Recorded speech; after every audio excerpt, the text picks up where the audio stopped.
the Steel Manufacturers Association is launching its new Steel Strong campaign to highlight the impact of Trump's steel tariffs. Brandon Farris joins me now. He is the Steel Manufacturers Association Executive Vice President. Brandon, great to have you here. More than $25 billion in new investments has been flowing or will flow into the steel industry. Where is that money being put to work? Ashley, thank you so much for having us on, and thank you for allowing us to talk about this exciting campaign. So right now, we are investing throughout the country. For instance, Nucor, the largest steel maker in the U.S., has a massive investment going into West Virginia. It's the largest investment in West Virginia history. We also have another massive investment by Commercial Metals Company in West Virginia. We're investing throughout the country, and this is more American steel, more American jobs.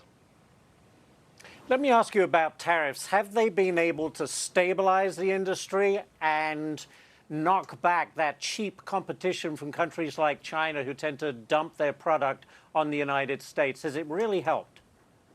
The single most consequential thing that government has done for the steel industry in decades is the 232 steel tariff. Over the last year, production was up 300,000 tons in the U.S. And what does that mean? You could make 5 new aircraft carriers just with the production increase. You could rebuild the Golden Gate Bridge 4 times. Yes, the 232 steel tariffs are making a vital difference for our industry. That's good news. Next one for you, Brandon. President Trump was asked if the number of manufacturing jobs will go up. Here's what he had to say, and then I'll get your comment. Listen to this. Well, you're already seeing it in construction because they're all building. You know, we have factories being built, car plants are coming in from Canada, coming in from Mexico. They're leaving Germany, Japan. They're all coming into the United States. And you're seeing it in your construction numbers. And, you know, the plant, we have to build them. Brandon, how many jobs are being created in the steel industry? How's it doing? It's creating tens of thousands of jobs with these investments, and President Trump is absolutely right. The America First trade policies are driving investments, untold and historic investments, and they're driving jobs. Again, more American steel and more American jobs, which is why we're so happy to say thank you to President Trump for his policies that are leaving a lasting impression on the domestic steel industry.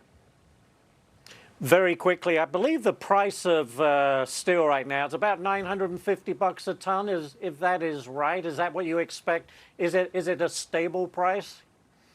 So prices are largely cyclical, and what we've seen over the last few years is it's going to be similar, and it's based on what other projects are happening. For instance, if you want to build new AI data centers, that's heavily steel intensive. So mostly what we've seen with the prices is that they're cyclical, and this is not too far out of the range of these prices.